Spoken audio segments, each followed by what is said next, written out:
The Adventures of Thor Hammer, Private Eye, Chapter 1.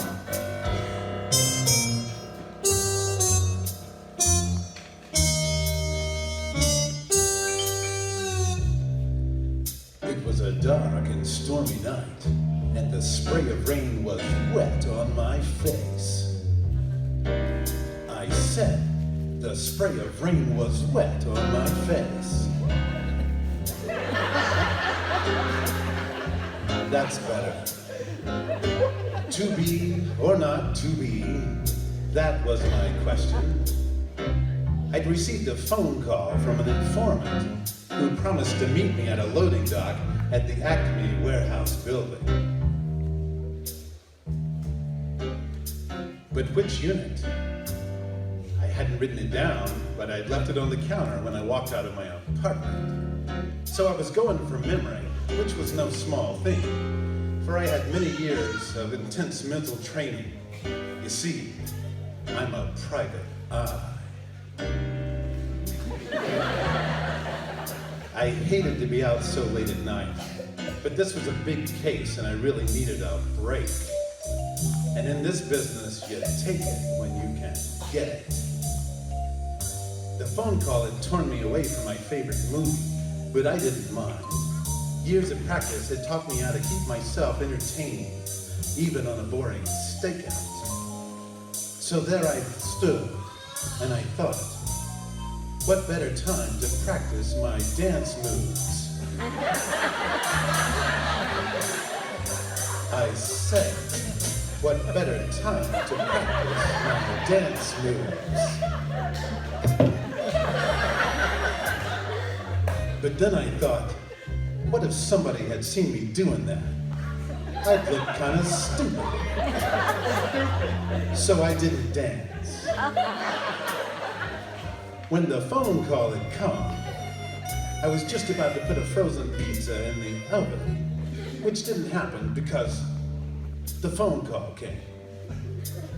Naturally then, I was getting kind of hungry, so I reached into my coat pocket for some crackers.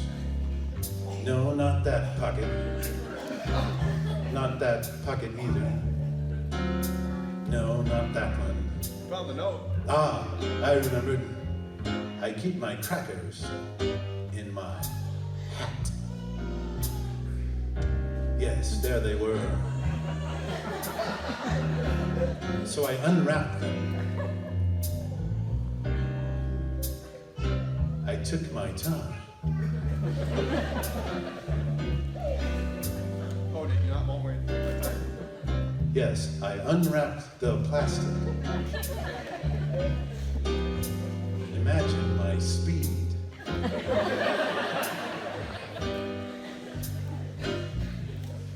By now I was so hungry. I put them all in my mouth at once. I began to chew and chew.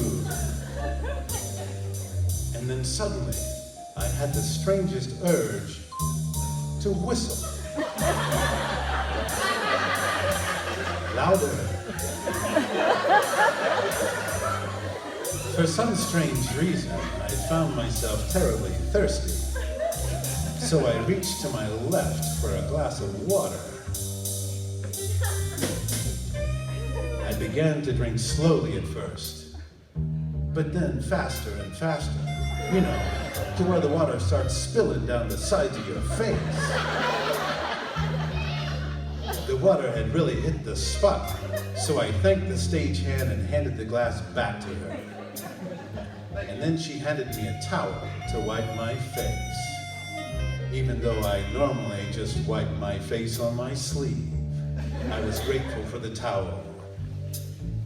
As I wondered whether my informant was going to meet me and whether I'd remembered the right address, I noticed the rain really hadn't let up any.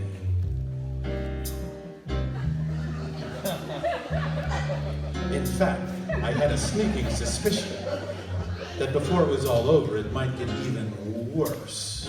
But in this business, you don't sweat the small stuff. What was really important was getting this tip from my informant. So I waited, wondering how much longer he'd be, and wondering what might be the chance that this was a setup. But nobody had ever gotten the best of Thor, Hammer, and Private Eye before, and it wasn't gonna happen tonight either. Besides, I could tell this crowd was getting kind of antsy in their seats, and the skit was getting kind of long.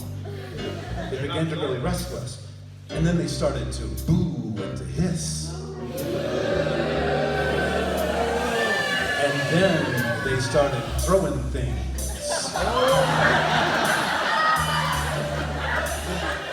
So I went back to my spot, and I thought I'd better take a bow and say good night, ladies and gentlemen. Good night, good night, good night.